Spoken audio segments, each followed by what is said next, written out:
to avoid public safety threats being released back in the community. While we had our differences, one thing was clear: we all committed to public safety for all who live in the Twin Cities.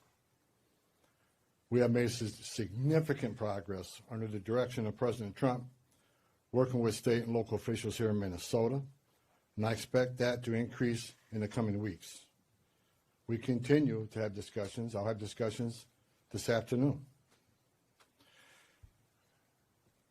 We currently have an unprecedented number of counties communicating with us now and allowing ICE to take custody of illegal aliens before they hit the streets. Unprecedented cooperation. And I'll say it again. This is efficient, requires only 1 or 2 officers to assume custody of a criminal alien target rather than 8 or 10 officers going into the community and arresting that public safety threat. This frees up more officers to arrest or remove criminal aliens. More officers taking custody of criminal aliens directly from the jails means less officers on the street doing criminal operations. This is smart law enforcement, not less law enforcement. It's safer for the community, safer for the officers, and safer for the alien. This coordination also makes it far more safe for the Twin Cities. Arresting a public safety threat in the safety and security of a jail is the safest thing we could do. Further, less public safety risks are being released back into the communities, reduces recidivism, so local law enforcement can direct their limited resources to other public safety matters in their community. This is another priority of President Trump. The state prisons already cooperate with ICE on this coordinated transfer of custody, and we thank them for that partnership, and we plan to do more with them. I also want to reiterate and emphasize we are not requiring jails to hold people past their normal release time for immigration purposes. We're not asking anyone to be an immigration officer. We are not asking any state or local official to do immigration enforcement activity. They are not. By merely notifying us before they release them, they don't hold them 1 minute past they normally would. Given this increase in unprecedented collaboration, and as a result of the need for less law enforcement officers to do this work in a safer environment, I have announced effective immediately we will draw down 700 people effective today. 700 law enforcement personnel. We have also fully integrated CBP personnel into the ICE ERO team structure under one unified chain of command. Not 2 chains of command, there'd be 1 chain of command here. Any large enforcement operation I've ever been involved with, there's 1 chain of command, and that's where we're moving forward. During my press conference last week, I announced that moving forward, ICE will be conducting targeted immigration enforcement operations, like ICE has traditionally done for decades, based on reasonable suspicion to question and detain. ICE will conduct these operations and transnational criminal organization investigations with a focus on national security and public safety. I want to be clear. Just because you prioritize public safety threats don't mean we forget about everybody else. We will continue to enforce the immigration laws in this country.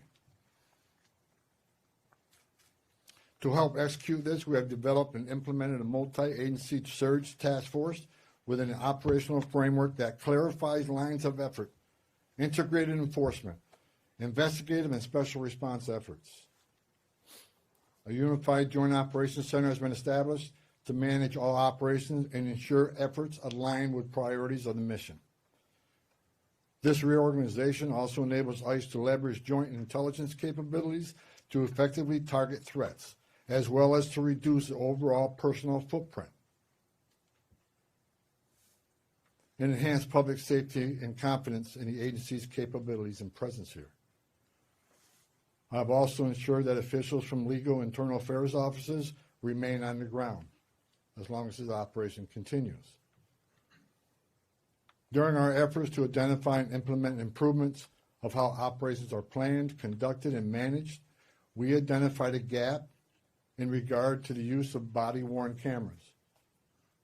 This was actually raised by the workforce when I started walking around talking to people here. Some officers and agents had them, some didn't. That inconsistency was unacceptable, so we moved immediately to prioritize full body cam deployment in the city. I discussed this with Secretary Noem a couple of days ago, and she made the decision to deploy them. The plan is to deploy them nationwide, but it's a priority for the city right now. There's actually $20 million in the spending bill to further fund the deployment of body cameras. The President is supportive of this decision because we have nothing to hide. We want to be fully transparent in what we do. The American people seek and deserve professional and trustworthy law enforcement, and I and the President expect that any misconduct will not be tolerated and will be swiftly addressed. The integration, structuring, and resources we have implemented will help ensure accountability and that targeted enforcement operations have a focus on national security threats and public safety threats, and they are conducted effectively, safely, and appropriately. Again, this is smarter enforcement, not less enforcement. For those who are not a national security threat or public safety risk, you are not exempt from immigration enforcement actions. If you're in the country illegally, you are not off the table.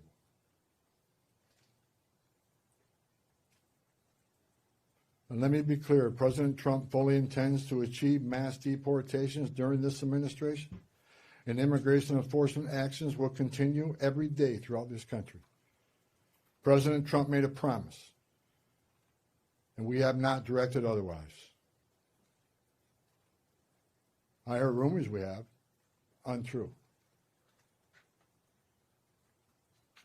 Given that many public safety threats on our communities, many of which poured across the border during the Biden administration, it makes sense to prioritize public safety risks right now. Again, prioritization doesn't mean you forget about everybody else. But we have a criminal here, a non-criminal here. The criminal has to be arrested first because they're the biggest threat to the community. My goal with the support of President Trump is to achieve a complete drawdown and end this surge as soon as we can. But that is largely contingent upon the end of the illegal and threatening activities against ICE and its federal partners that we're seeing in the community. We will not draw down on personnel providing security for our officers. I will not let our officers be put at risk. So we will not draw down on personnel providing security and responding to hostile incidents until we see a change in what's happening with the lawlessness of the impeding and interfering and assaulting of ICE and Border Patrol officers. It is against the law to forcibly assault, resist, oppose, impede, intimidate, and interfere with federal law enforcement, including ICE officers and Border Patrol agents. Doxing law enforcement to threaten them and their families because they're executing their sworn duties to enforce immigration law that Congress passed is unacceptable. And it's shameful and incomprehensible to me that this unlawful and threatening behavior is being tolerated by anyone. As far as what I saw yesterday with the roadblocks being set up, you're not going to stop ICE. You're not going to stop Border Patrol. The only thing you're doing is irritating your community and want to go get groceries or pick the children up or whatever. I talked to the chief of police, and he committed to taking swift action on those illegal roadblocks. They're illegal. We shouldn't tolerate them. Again, a complete drawdown is going to depend on the cooperation, continued cooperation of local and state law enforcement and the decrease of the violence, the rhetoric, and the attacks against ICE and Border Patrol. The federal law enforcement personnel, ICE and CBP and other partner agencies are patriots. and by, and they've carried out their duties patriotically, with integrity, with professionalism and compassion. I've said this many times, these men and women don't hang their heart on the hook when they come to work.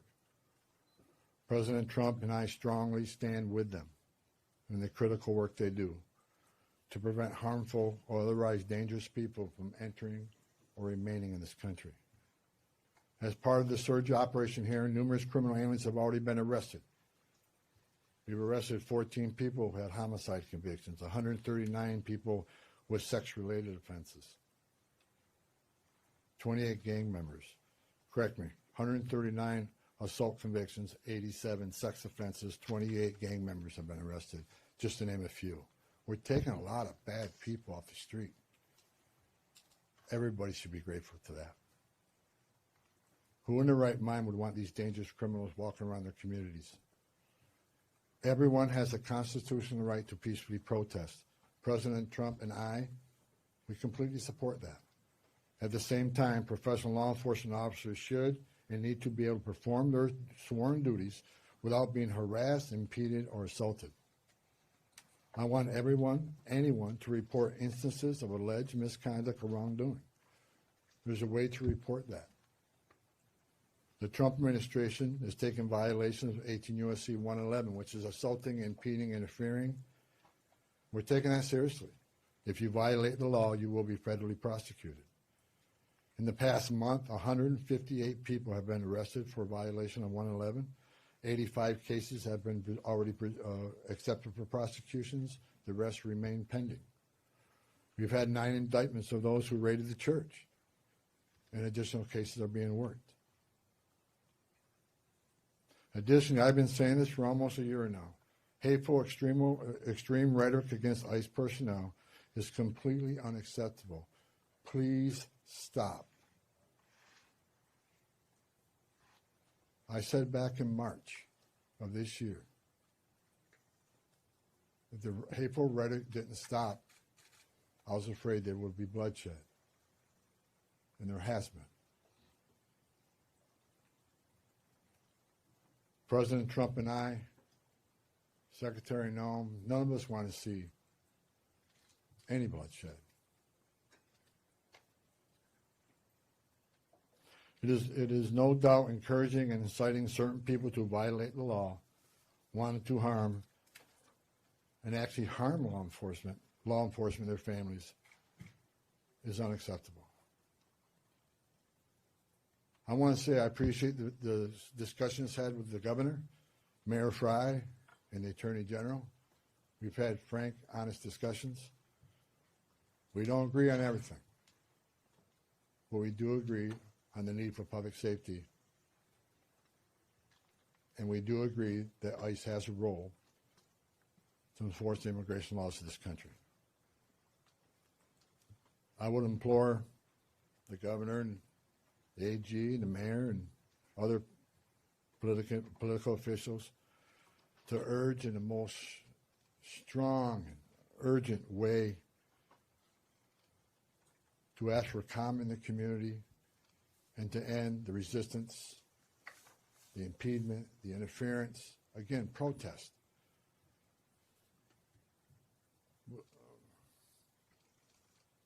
But stop impeding, stop interfering, stop violating the law, because we will arrest you. In closing, President Trump and I would like to thank the men and women of ICE, Border Patrol, and other federal agencies on the ground here for your dedication to the oath you swore to enforce the federal laws and promote public safety through the work you do. It hasn't been easy. I know the sacrifices you made. I know the sacrifices your families make. I know your families worry about you every day. I know you've been away from birthdays and anniversaries and holidays. I appreciate every one of you. I wore that green uniform. I love the United States Border Patrol. I was an ICE agent. I know the job you have. I know the tragedies you've seen. The President is with you.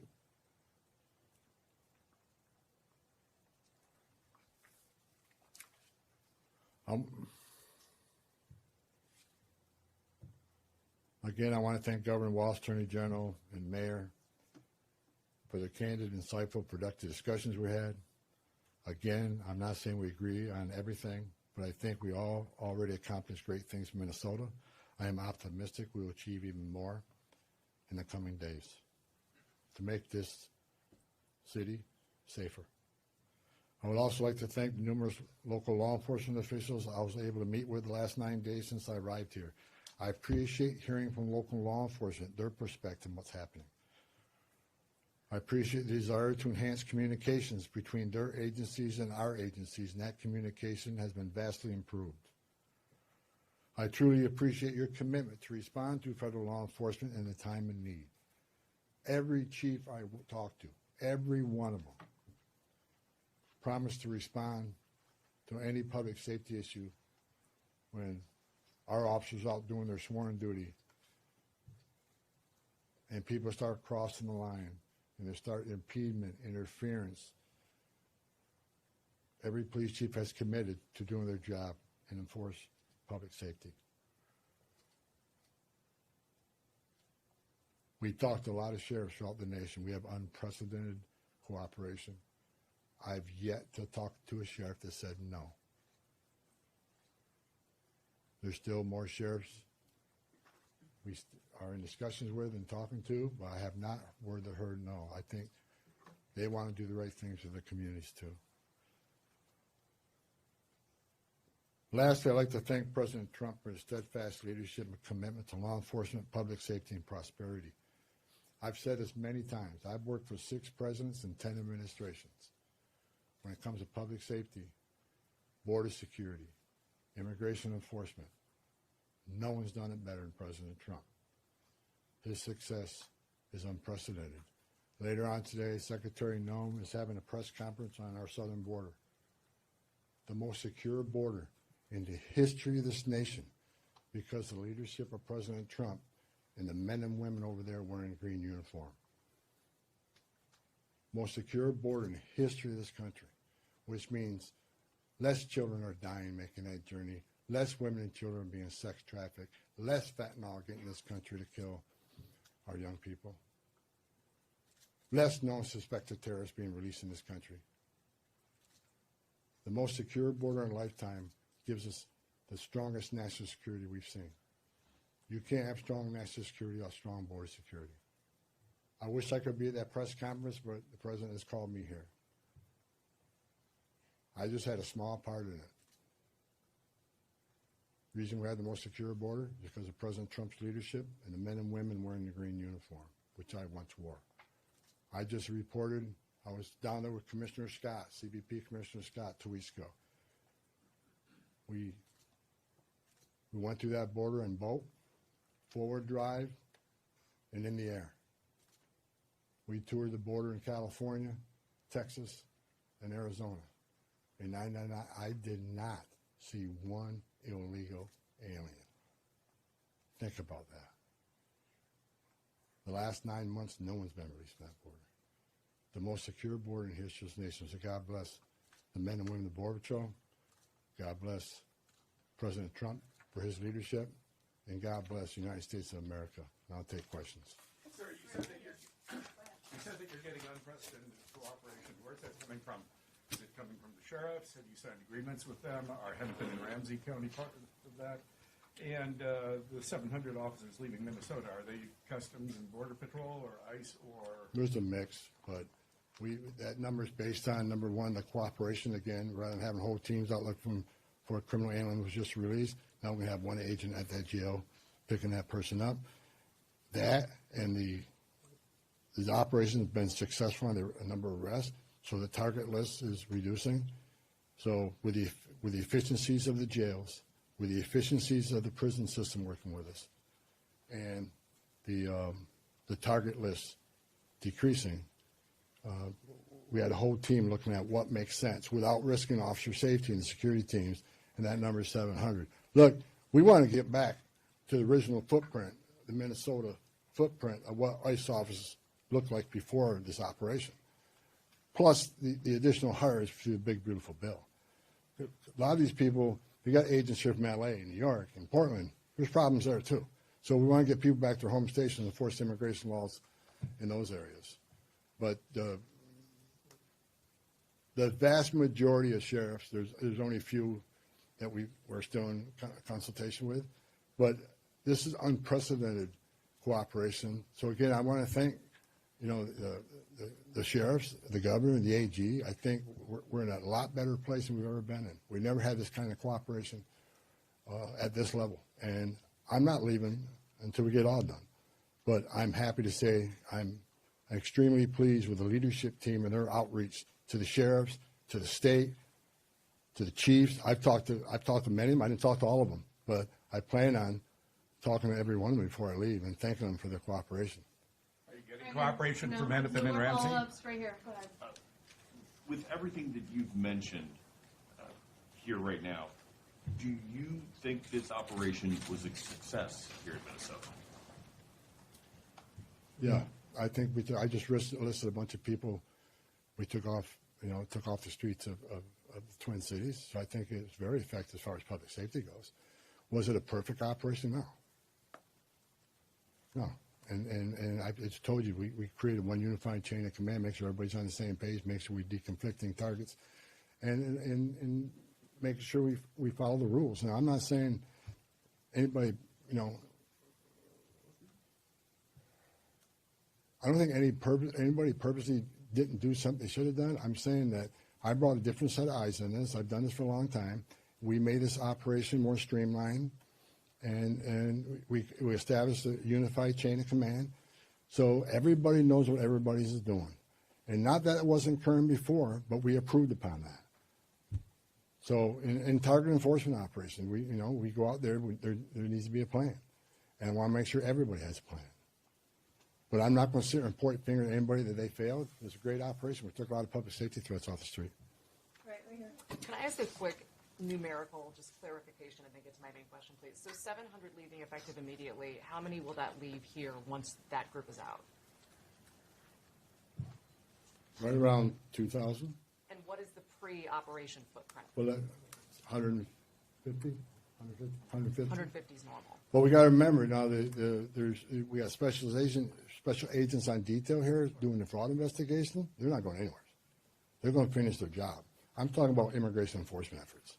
Understood. So then my main question, we've talked to people who say they're protesting not the arrests of people with criminal backgrounds, but things like broad ICE patrols, random citizenship checks of people of color, and the detainment but no charges of U.S. citizens. So have you committed or will you commit to officers on the ground here ceasing those actions?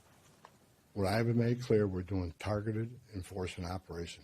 When we leave this building, we know who we're looking for, where we're most likely to find them, what their immigration record is, what their criminal record is. But as we continue to be forced in the communities, when we go to arrest that criminal target, if we find an illegal alien there, they're coming. We're not going to turn a blind eye to illegal immigration. That's why this partnership and this coordination is so important. We'd much rather work in the safety and security of jail. Look, I go to bed every night wondering if every one of our officers go home safely. I also am concerned that every person we're looking for is taken into custody safely. The best way to do that is to have a target enforcement operation, a well-planned operation. This is the way we've done it for decades.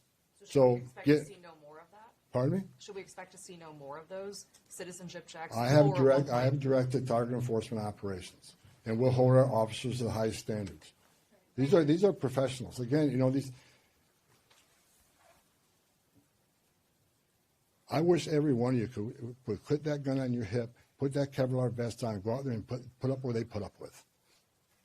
Considering the hate, the rhetoric, the attacks, I think they performed remarkably, and I'm proud of them. We came here, President Trump sent me here. I didn't ask to come here. President Trump sent me here to help de-escalate what was going on. We're not surrendering our mission. We're not walking away from our mission. We're just making this more effective and more smart. This is smart law enforcement. Smart law enforcement makes it safer.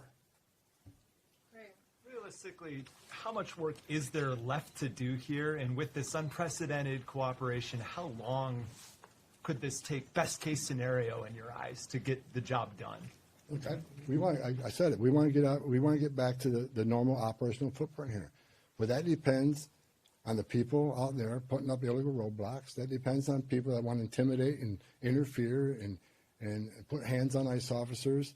Tone down the rhetoric. Stop violating the law and impeding and interfering with us, and they'll draw down quicker. I still got more discussions to have with some local law enforcement officers looking for their cooperation. The more cooperation we get, the less rhetoric and hate we see, and the less attacks means we can draw down even more quicker. So, you know, a lot of this has to do with assistance from the community. We want to get these men and women home. They got a job to do at home. And I think we've come a long ways. I'm actually, yesterday afternoon I was sitting down with my chief of staff, I'm actually amazed at the cooperation and agreements we already talked about and the willingness to work with us. We're doing better than I ever thought we would. Seriously. And I'm excited about getting back to the business of enforcing immigration law without without arresting people for 111 for interference and impeding. We just want to do what we've done for 30 years, 40. I've done this 40 years. We want to get back to doing the job, and that's what we plan on doing. And we're not. I want to keep this because I keep hearing it and hearing it and hearing it. We're not surrendering the president's mission on a mass deportation operation. If you're in the country illegally, if we find you, we'll deport you. But this is about target enforcement operation, and that's what we're going to be doing.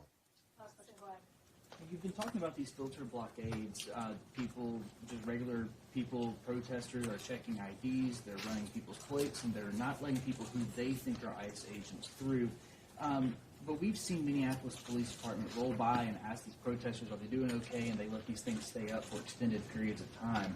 What do you make of NPD's lack of action on this matter? When I was away to wear the roadblocks yesterday, I called the chief of police, and he went and disbanded them.